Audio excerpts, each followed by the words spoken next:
پرون چې یا بل ورځ چې په سوات کې کومه واقعه راپېښه شوې ده او قاري صاحب رالګېدلی دی ماشوم ووالی دی هغه مړ شوی دی د دې باره کې شریعت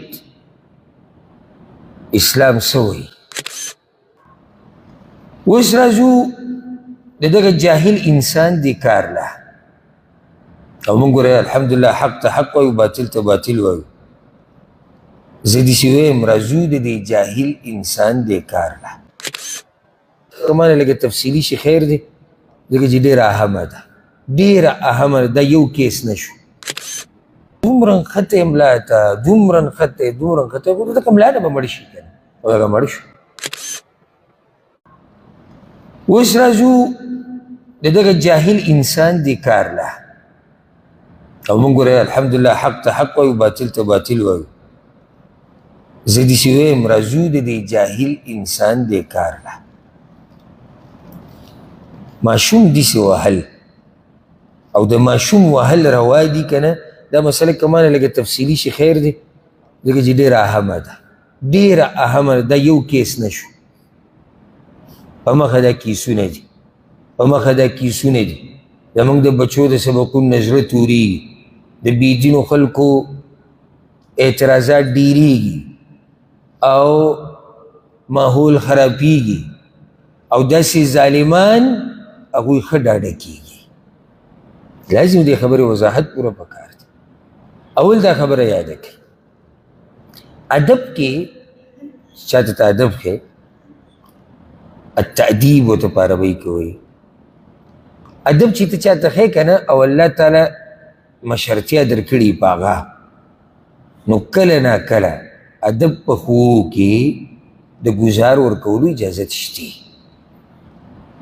دا په شریعت کې شته دا عقل هم وایي او دا غیر مسلم هم مني دا غیر مسلم هم مني ښه لکه یو سړی دی په خپله ښځه مشر دی ښځې ته ادب وښو نه مني یوه مرحله پکې دا هم دی چې ته ګزار نیم ورکې پوه کولو لپاره رسول وسلم حدیث کې څه وایي چې ستاسو بچي د 7 کالو شي د مانځه ورته وایي چې د 10 کالو شي ویې وهئ دین اجازت معلومي داسې نورو نصوص شتي چې هغې دا خبره ښکاري چې او ته چې کله چاته ادب ښیې او ستا پې مشرتیایي نو په بعضو وختونو کې دا ټکې اوسره یاد کړې په بعضو وختونو کې ګزار نیم ورکولی شي بعضو وختونو او موږ د خپلو بچو له ګزار نه ورکوو ورکوو ګزار زه صرف د دغه قاري خبره نه کومه دا کم ظلم چې ده کړی که نه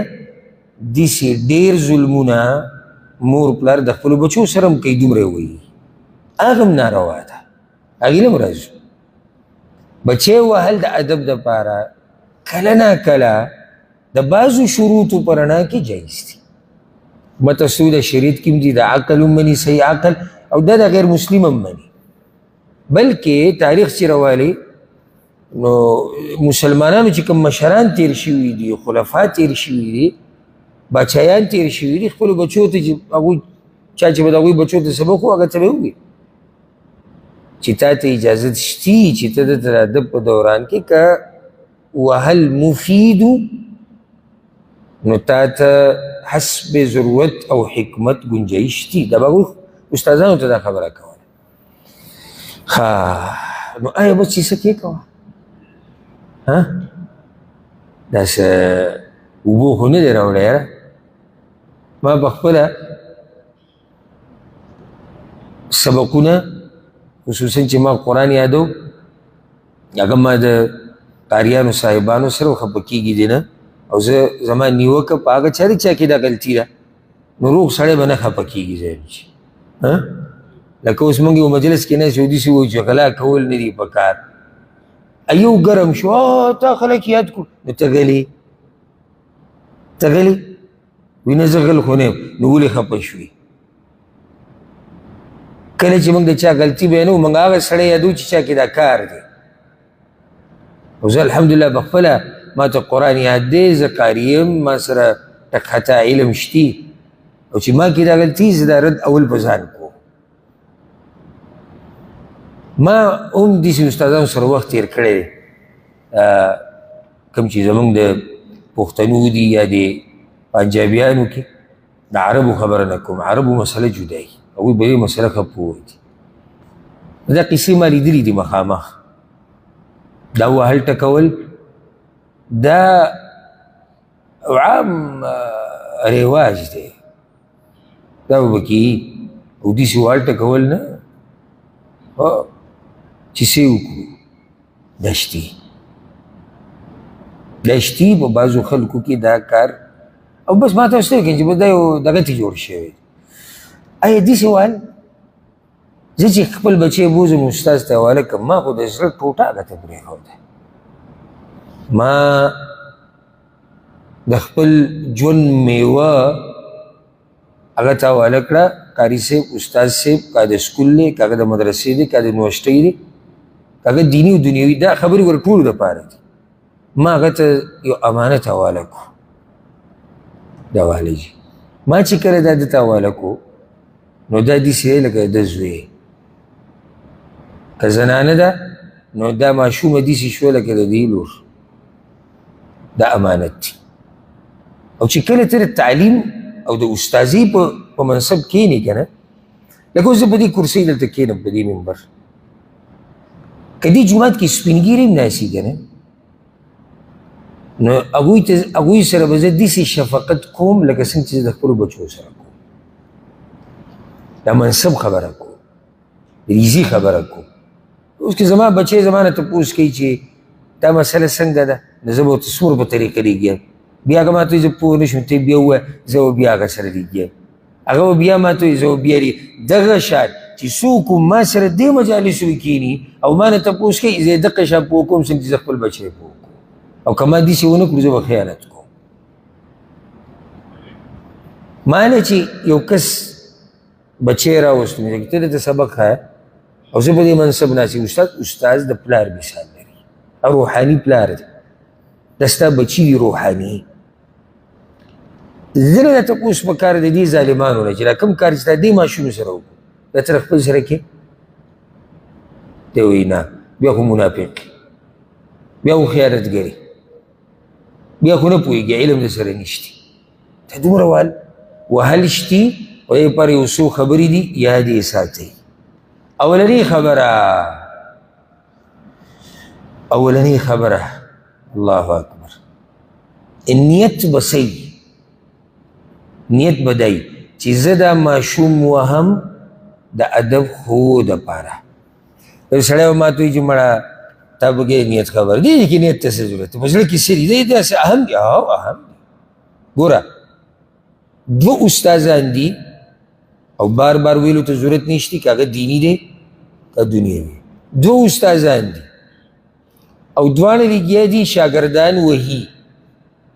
د یو په زړه کې دا ده چې زه وهم چې ادب ورته زده کړم، دا بلې وهي خپل زړه یې ښیي. فرق به وي د دوی په دیوالو کې که نه؟ لازم به فرق کړي. ځکه علما دا خبره کوي او دا هر څه خبرې په اسلام کې شتي، خو کوم خلک چې دا کار کوي هغوی د اسلام نه خبر نه دي. ځکه علماو دا خبره لیکلې ده چې کله استاذ ډېر غوسه نو ماشوم له شاګرد له به ګزار نه ورکوي. ولې؟ د غوسه کې د انسان په زړه کې د انتقام بدله اخیستو هغه جذبه راشي. لکه یو استاذ دی شاګرد ته وایي داسې وکړه، هغه ونه کړه، یا مو ته مخامخ ووایي بې ادبه دی وي نه یې کو او د بلډ پریشر های شو. طریقه دا ده دې ټایم کې غلی شه. ولې غلی شه؟ ځکه چې ته اوس دلته بدل اخلي. په بله موقع چې کله ستا طبیعت برابر و نو دی پوه کړه ته دی خو راشه زوی تا چې ابروز ما ته دا خبر وکړه. بولي اوس که دې ځای کې ګزار نیم فایدهمنو شرط فایدهمنو اب یې کیدی شي، خو هغه وخت کې چې ستا غوسه او ستا غوږونه سره او ستا مخ سور شین کېدو او بلډ پریشر دې اوچتېدو کښته کېدو، دې ټیم کې غلی شه.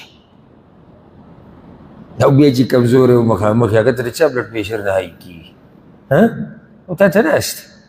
اولنۍ مسله دا شوه چې د استاذ په زړه کې به دی چې زه یې ولې وایم زه ورته ادب ښیم. لکه څنګه چې پلار کور کې لګیا دی بچی وهي بدل خو ترې نه اخلي که نه، ولې وایي ادب ورته ښیي. اولنۍ خبره دا ده. دا ادب دا ګزار به هم شفقتي، دا به مهرباني. لکه اوس زه خپل بچی وینم په غلطه روان دی او ما ووو، دا مهرباني ده په دې بچي، دا شفقت دی چې دی د دې کږې لارې نه واوړي. او ما ته اوس د فایده ذکر کړې وه تفسیر په دوره کې، سورة الرحمن شروع کېږي څنګه؟ الرحمن علم القرآن. رحمان ذات قرآن یې ښوولی دی. ګوره علما دلته یو فایده ذکر کړي او حکمت، وی الله الرحمن صفت ذکر کړو بیا وی قرآن یې ښوولی دی. نو د الله مهرباني دا چې موږ ته قرآن ښوولی دی، نو د دې نه فایده دا راووته چې استاذ به په شاګرد مهربانه وي. دی به مهربان وي، دی به دوی سره نرمي کوي، دی به دوی سره ښایسته اخلاق ساتي. یو مسله دا شوه چې د ده په زړه کې به صحیح